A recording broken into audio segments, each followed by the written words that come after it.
dhacdooyin cusub oo siyaasadeed ayaa ku soo kordhay arrimaha doorashooyinka ee Soomaaliya waxaana dadka saadaaliya siyaasaddu ay durba bilaabeen inay falanqeeyaan jihada iyo nooca ay ku dambayn doonaan xilli ay tahay hogaamiyaasha siyaasadda ee Soomaalidu inay isugu yimaadaan dhowaan shir looga hadlayo arrimaha geedi socodka doorashooyinka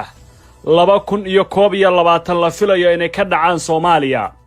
muddaxileedka madaxweynahana ay ka harsan tahay maalmo kooban 24 saac ka hor Puntland iyo Jubbaland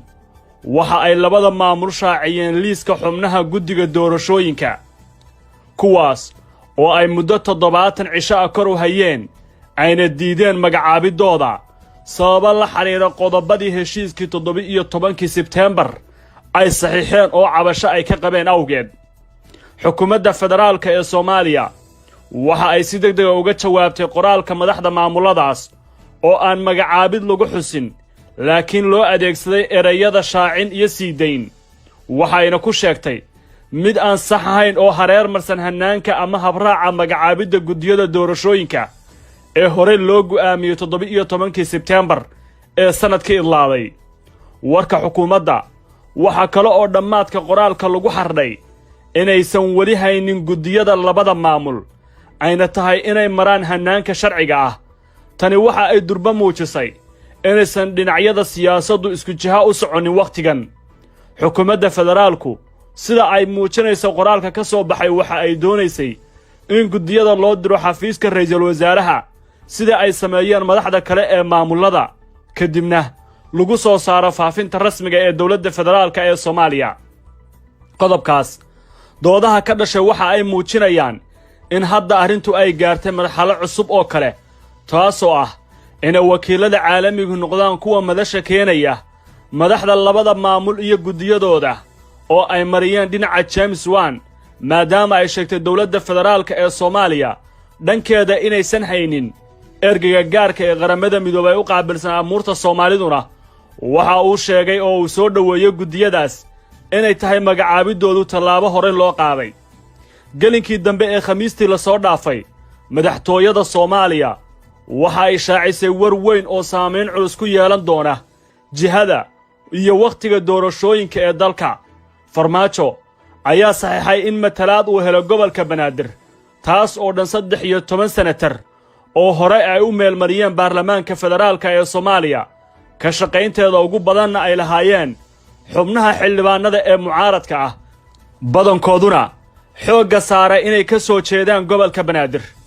waxaan rabaa meeshaan inaan fariin uga diro madaxweyne maxamed cabdullaahi farmaajo madaxweynaha jamhuuriyadda federaalka Soomaaliya mudan madaxweyne sida aad ku sheegtay khudbadii aad ka jeedo golayaasha hortooda 6 bish 27kii bishana markii golaha shacabka uu saxiix xeerkan aad u soo dhaweeyay waxaan codsanaynaa waxa ka dhiman xeerka oo ah saxiixaaga iyo meelmarintaada mudana madaxweyne inaad la soo degdegtaan horta ka codsaneen tani waxaa loo arkay gariir weyn oo siyaasadeed kaas oo dhowr jiha gaarsiin kara firiro siyaasadaysan durba waxaa ka hor yimid qaar ka mid ah mucaaradka xildoonka ah iyo xildhibaanadii bilowgii qorshahan mooshinka keenay dadka gobolka Banaadir iyo mudanayaal baarlamaan ayaa dhankooda warbaahinta ka taageeray go'aanka falanqeeyaasha siyaasadeed durba waxa ay muujinayaan arrintan ka hadalkeeda iyo waqtiga lagu beegaba ay dhaawac ku noqonayso mucaaradka abaabulan oo fiila Soomaaliya ay u arkaysa halis weyn oo saameyn ku yeelan karta gaar ahaanna xubnaha ka soo jeeda goofka Muqdisho oo horay ugu dhici waayay inay matalaad u keenaan gobolkan musharaxiinta qaarkood durba waxay ku noqonaysaa laba geeriyaad ama laba daran mid dooro waatan koobaad musharaxii diidma ka muujiya ama cambaareeya waxa uu luminayaa taageerada shacabka Muqdisho kii taageera ama soo dhaweeyana waxa uu luminayaa oo ay isweydaaranayaan taageerada geed fadhiga mucaaradka hadda oo ah maamulada Puntland iyo Jubbaland jihada kale ee ay saameynta ku yeelanayso waa shirka la filayo inay isugu yimaadaan madaxdii heshiiska doorashada gaartay 17 Sebtembar waxa uu noqon doonaa qodob dhaliyo doodo waaweyn oo hadda dib u bilowda gaar ahaanna marka ay timaado qadiyadda gobolka Gado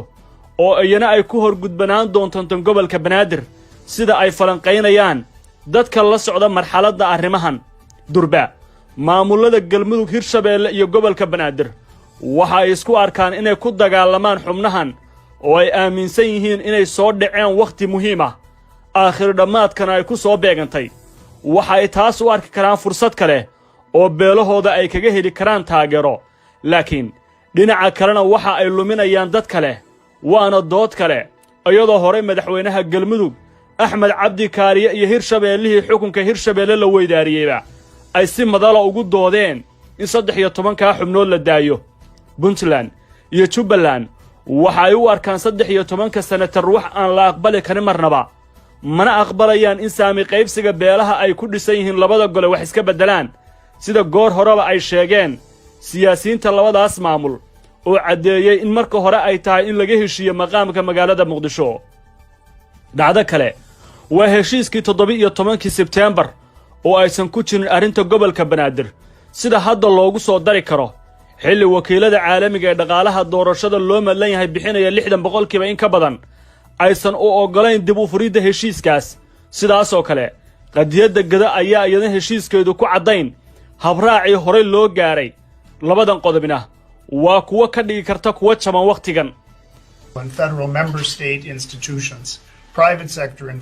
james wan iyo xertiisa oo maalmihii u dambeeyey dadaal ku bixinaya safgarad la gaaro ka hor 8 February waxa ay uga dhigan tahay inay hadda qabteen mowduuc cusub ama fayl cusub oo sida ay uga jawaabaan ay ku adkaan doonto gaar ahaanna marka ay timaado dhinacyada iska soo horjeeda oo siyaabo kala duwan u daliishan doona waxaana xogo madax bannaan ay caddaynayaan in fiilla Soomaaliya ay ogaatay qorshe ka dhan ah oo ka socda dhanka ergeyga qaramada midoobay u qaabilsan Soomaalida sidaasna ay tan uga dhigtay arrin kale oo ay xalkeeda tahay in la gaaro isagana mar kale loo diray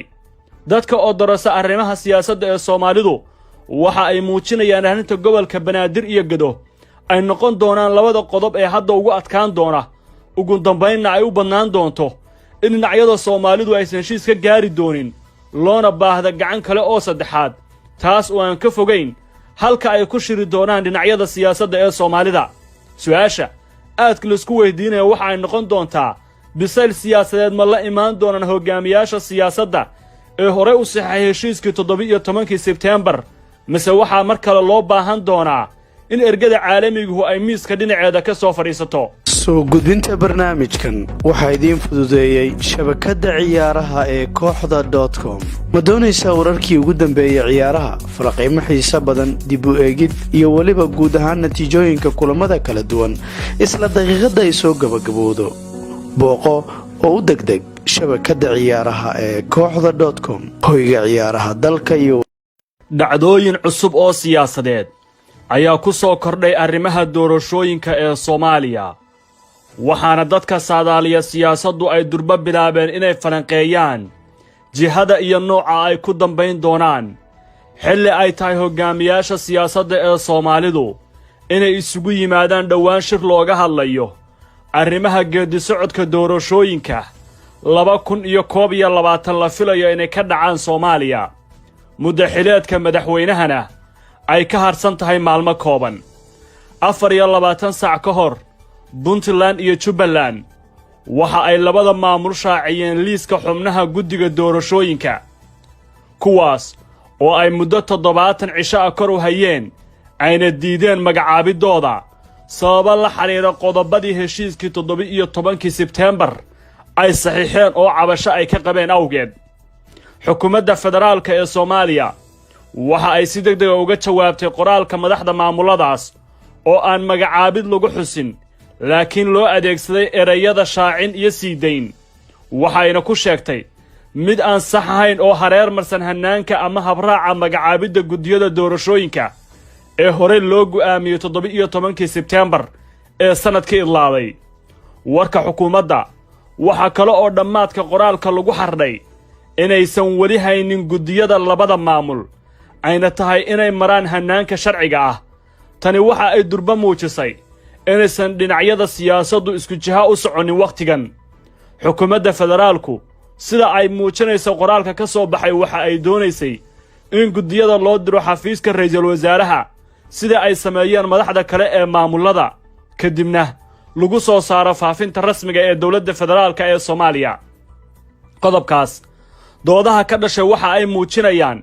in hadda arrintu ay gaartay marxalo cusub oo kale taasoo ah inay wakiilada caalamigu noqdaan kuwa madasha keenaya madaxda labada maamul iyo guddiyadooda oo ay mariyeen dhinaca James Wan maadaama ay sheegtay dowladda federaalka ee Soomaaliya dhankeeda inaysan haynin ergeyga gaarka ee qaramada midoobay u qaabilsan amuurta Soomaaliduna waxa uu sheegay oo uu soo dhaweeyay guddiyadaas inay tahay magacaabidoodu tallaabo hore loo qaaday gelinkii dambe ee khamiistii la soo dhaafay madaxtooyada Soomaaliya waxa ay shaacisay war weyn oo saameyn culus ku yeelan doona jihada iyo waqtiga doorashooyinka ee dalka Farmaajo ayaa saxiixay in matalaad uu helo gobolka Banaadir taas oo dhan 13 senatar oo hore ay u meelmariyeen baarlamaanka federaalka ee Soomaaliya ka shaqaynteeda ugu badanna ay lahaayeen xubnaha xildhibaanada ee mucaaradka ah badankooduna xoogga saaray inay ka soo jeedaan gobolka Banaadir waxaan rabaa meeshaan inaan fariin uga diro madaxweyne maxamed cabdullaahi farmaajo madaxweynaha jamhuuriyadda federaalka Soomaaliya mudan madaxweyne sida aad ku sheegtay khudbadii aad ka jeedo golayaasha hortooda 6 bishi 27kii bishana markii golaha shacabka uu ansixiyay xeerkan aad u soo dhaweeyay waxaan codsanaynaa waxa ka dhiman xeerka oo ah saxiixaaga iyo meelmarintaada mudana madaxweyne inaad la soo degdegtaan horta ka codsaneen tani waxaa loo arkay gariir weyn oo siyaasadeed kaas oo dhowr jiha gaarsiin kara firiro siyaasadaysan durba waxaa ka hor yimid qaar ka mid ah mucaaradka xildoonka ah iyo xildhibaanadii bilowgii qorshahan mooshinka keenay dadka gobolka Banaadir iyo mudanayaal baarlamaan ayaa dhankooda warbaahinta ka taageeray go'aanka falanqeeyaasha siyaasadeed durba waxa ay muujinayaan arrintanka hadalkeeda iyo waqtiga lagu beegaba ay dhaawac ku noqonaysa mucaaradka abaabulan oo fiila Soomaaliya ay u arkaysa halis weyn oo saameyn ku yeelan karta gaar ahaanna xubnaha ka soo jeeda goofka Muqdisho oo horey ugu dhici waayay inay matalaad u keenaan gobolkan musharaxiinta qaarkood durba waxay ku noqonaysaa laba geeriyaad ama laba daran mid dooro waa tan koobaad ee musharaxii diidmo ka muujiya ama cambaareeya waxa uu luminayaa taageerada shacabka Muqdisho kii taageera ama soo dhaweeyana waxa uu luminayaa oo ay isweydaaranayaan taageerada geed fadhiga mucaaradka hadda oo ah maamulada Puntland iyo Jubbaland jihada kale ee ay saameynta ku yeelanayso waa shirka la filayo inay isugu yimaadaan madaxdii heshiiska doorashada gaartay 17 Sebtembar waxa uu noqon doonaa qodob dhaliyo doodo waaweyn oo hadda dib u bilowda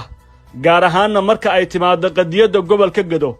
oo ayana ay ku horgudbanaan doonto tan gobolka Banaadir sida ay falanqeynayaan dadka la socda marxaladda arrimahan durba maamulada Galmudug Hirshabeelle iyo gobolka Banaadir waxa ay isku arkaan inay ku dagaalamaan xubnahan oo ay aaminsan yihiin inay soo dhaceen waqti muhiim ah aakhir dhamaadkana ay ku soo beegantay waxa ay taas u arki karaan fursad kale oo beelahooda ay kaga heli karaan taageero laakiin dhinaca kalena waxa ay luminayaan dad kale waana dood kale iyadoo hore madaxweynaha Galmudug Axmed Cabdi Kaariye iyo Hirshabeellihii xukunka Hirshabeelle la weydaariyayba ay si madala ugu doodeen in 13 xubnood la daayo Puntland iyo Jubbaland waxa ay u arkaan 13 senatar wax aan la aqbali karin marnaba mana aqbalayaan in saami qaybsiga beelaha ay ku dhisan yihiin labada gole wax iska bedelaan sida goor horeba ay sheegeen siyaasiyiinta labadaas maamul oo cadeeyay in marka hore ay tahay in laga heshiiyo maqaamka magaalada Muqdisho dhacdo kale waa heshiiskii 17 Sebtembar oo aysan ku jirin arrinta gobolka Banaadir sida hadda loogu soo dari karo xilli wakiilada caalamiga ee dhaqaalaha doorashada loo madlan yahay bixinaya 60% in ka badan aysan u ogolayn dib u furidda heshiiskaas sidaas oo kale qadiyada Gada ayaa iyada heshiiskeedu ku cadayn habraacii hore loo gaaray labadan qodobina waa kuwa ka dhigi karta kuwa jaban waqtigan federal member state institutions private sector investment James Wan iyo xirtiisa oo maalmihii u dambeeyay dadaal ku bixinaya safgarad la gaaro ka hor 8 February waxa ay uga dhigan tahay inay hadda qabteen mowduuc cusub ama fayl cusub oo sida ay uga jawaabaan ay ku adkaan doonto gaar ahaanna marka ay timaado dhinacyada iska soo horjeeda oo siyaabo kala duwan u daliishan doona waxaana xoga madax bannaan ay cadaynayaan in fiila Soomaaliya ay ogaatay qorshe ka dhana oo ka socda dhanka ergeyga qaramada midoobay u qaabilsan Soomaalida sidaasna ay tan uga dhigtay arrin kale oo ay xalkeeda tahay in la gaaro isagana mar kale loo diray dadka oo dorasa arrimaha siyaasadda ee Soomaalidu waxa ay muujinayaan arrinta gobolka Banaadir iyo Gedo ay noqon doonaan labada qodob ee hadda ugu adkaan doona ugu dambeynna ay u bannaan doonto in dhinacyada Soomaalidu aysan heshiis ka gaari doonin loona baahda gacan kale oo saddexaad taas oo aan ka fogeyn halka ay ku shiri doonaan dhinacyada siyaasadda ee Soomaalida su'aasha aadka la isku weydiinayo waxa ay noqon doontaa bisayl siyaasadeed ma la imaan doonaan hogaamiyaasha siyaasadda ee hore u saxay heshiiskii 17 Sebtembar mise waxaa mar kale loo baahan doonaa in ergada caalamigu ay miiska dhinaceeda ka soo fadhiisato soo gudbinta barnaamijkan waxaa idiin fududeeyey shabakadda ciyaaraha ee kooxda.com ma doonaysaa wararkii ugu dambeeyay ciyaaraha farqiimo xiiso badan dib u eegid iyo waliba guud ahaan natiijooyinka kulamada kala duwan isla daqiiqada ay soo gabagabowdo booqo oo u degdeg shabakadda ciyaaraha ee kooxda.com hoyga ciyaaraha dalka iyo dhacdooyin cusub oo siyaasadeed ayaa ku soo kordhay arrimaha doorashooyinka ee Soomaaliya waxaana dadka saadaaliya siyaasaddu ay durba bilaabeen inay falanqeeyaan jihada iyo nooca ay ku dambayn doonaan xilli ay tahay hogaamiyaasha siyaasadda ee Soomaalidu inay isugu yimaadaan dhowaan shir looga hadlayo arrimaha geeddi-socodka doorashooyinka 2021 la filayo inay ka dhacaan Soomaaliya muddaxileedka madaxweynahana ay ka harsan tahay maalmo kooban 24 saac ka hor Puntland iyo Jubaland waxa ay labada maamul shaaciyeen liiska xubnaha guddiga doorashooyinka kuwaas oo ay muddo 70 cisho ah kor u hayeen ayna diideen magacaabidooda sabab la xiriira qodobadii heshiiskii 17 Sebtembar ay saxiixeen oo cabasho ay ka qabeen awgeed xukuumadda federaalka ee Soomaaliya waxa ay si degdeg ah uga jawaabtay qoraalka madaxda maamuladaas oo aan magacaabid lagu xusin laakiin loo adeegsaday erayada shaacin iyo siidayn waxayna ku sheegtay mid aan sax ahayn oo hareer marsan hanaanka ama habraaca magacaabidda guddiyada doorashooyinka ee hore loo go'aamiyey 17 Sebtembar ee sanadkii idlaaday warka xukuumadda waxa kale oo dhammaadka qoraalka lagu xardhay inaysan weli haynin guddiyada labada maamul ayna tahay inay maraan hanaanka sharciga ah tani waxa ay durba muujisay inaysan dhinacyada siyaasaddu isku jiha u soconin waqtigan xukuumadda federaalku sida ay muujinayso qoraalka ka soo baxay waxa ay doonaysay in guddiyada loo diro xafiiska ra'iisul wasaaraha sida ay sameeyeen madaxda kale ee maamulada kadibna lagu soo saaro faafinta rasmiga ee dawladda federaalka ee Soomaaliya qodobkaas doodaha ka dhashay waxa ay muujinayaan in hadda arrintu ay gaartay marxalad cusub oo kale taasoo ah in wakiilada caalamigu noqdaan kuwa madasha keenaya madaxda labada maamul iyo guddiyadooda oo ay mariyeen dhinaca James Wan maadaama ay sheegtay dawladda federaalka ee Soomaaliya dhankeeda inaysan haynin ergeyga gaarka ee qaramada midoobay u qaabilsan amuurta Soomaaliduna waxa uu sheegay oo uu soo dhaweeyay guddiyadaas inay tahay magacaabidoodu tallaabo hore loo qaaday gelinkii dambe ee khamiistii la soo dhaafay madaxtooyada Soomaaliya waxa ay shaacisay war weyn oo saameyn culus ku yeelan doona jihada iyo waqtiga doorashooyinka ee dalka farmaajo ayaa saxiixay in matalaad uu helo gobolka Banaadir taas oo dhan 13 senatar oo hore ay u meelmariyeen baarlamaanka federaalka ee Soomaaliya ka shaqaynteeda ugu badanna ay lahaayeen xubnaha xildhibaanada ee mucaaradka ah badankooduna xoogga saaray inay ka soo jeedaan gobolka Banaadir waxaan rabaa meeshaan inaan fariin uga diro madaxweyne maxamed cabdullaahi farmaajo madaxweynaha jamhuuriyadda federaalka Soomaaliya mudan madaxweyne sida aad ku sheegtay khudbadii aad ka jeedo golayaasha hortooda 6 bish 27kii bishana markii golaha shacabka uu ansixiyay xeerkan aad u soo dhaweeyay waxaan codsanaynaa waxa ka dhiman xeerka oo ah saxiixaaga iyo meelmarintaada mudana madaxweyne inaad la soo degdegtaan horta ka codsaneen tani waxaa loo arkay gariir weyn oo siyaasadeed kaas oo dhowr jiha gaarsiin kara firiro siyaasadaysan durba waxaa ka hor yimid qaar ka mid ah mucaaradka xildoonka ah iyo xildhibaanadii bilowgii qorshahan mooshinka keenay dadka gobolka Banaadir iyo mudanayaal baarlamaan ayaa dhankooda warbaahinta ka taageeray go'aanka falanqeeyaasha siyaasadeed durba waxa ay muujinayaan arrintan ka hadalkeeda iyo wakhtiga lagu beegaba ay dhaawac ku noqonayso mucaaradka abaabulan oo fiila Soomaaliya ay u arkaysa halis weyn oo saamayn ku yeelan karta gaar ahaanna xubnaha ka soo jeeda goofka Muqdisho oo horay ugu dhici waayay inay matalaad u keenaan gobolkan musharaxiinta qaarkood durba waxay ku noqonaysaa laba geeriyaad ama laba daran mid dooro waa tan koobaad musharaxii diidma ka muujiya ama cambaareeya waxa uu luminayaa taageerada shacabka Muqdisho kii taageera ama soo dhaweeyana waxa uu luminayaa oo ay isweydaaranayaan taageerada geed fadhiga mucaaradka hadda oo ah maamulada Puntland iyo Jubbaland jihada kale ee ay saamaynta ku yeelanayso waa shirka la filayo inay isugu yimaadaan madaxdii heshiiska doorashada gaartay 17 Sebtembar waxa uu noqon doonaa qodob dhaliyo doodo waaweyn oo hadda dib u bilowda gaar ahaanna marka ay timaado qadiyada gobolka Gado oo iyana ay ku horgudbanaan doonto tan gobolka Banaadir sida ay falanqeynayaan dadka la socda marxaladda arrimahan durba maamulada Galmudug Hirshabeelle iyo gobolka Banaadir waxa ay isku arkaan inay ku dagaalamaan xubnahan oo ay aaminsan yihiin inay soo dhaceen waqti muhiim ah aakhir dhamaadkana ay ku soo beegantay waxa ay taas u arki karaan fursad kale oo beelahooda ay kaga heli karaan taageero laakiin dhinaca kalena waxa ay luminayaan dad kale waana dood kale iyadoo hore madaxweynaha Galmudug Axmed Cabdi Kaariye iyo Hirshabeelle xukunka Hirshabeelle la weydaariyayba ay si madala ugu doodeen in 13 xubnood la daayo Puntland iyo Jubbaland waxa ay u arkaan 13 senatar wax aan la aqbali karin marnaba mana aqbalayaan in saami qaybsiga beelaha ay ku dhisan yihiin labada gole wax iska bedelaan sida goor horeba ay sheegeen siyaasiyiinta labadaas maamul oo cadeeyay in marka hore ay tahay in laga heshiiyo maqaamka magaalada Muqdisho dhacdo kale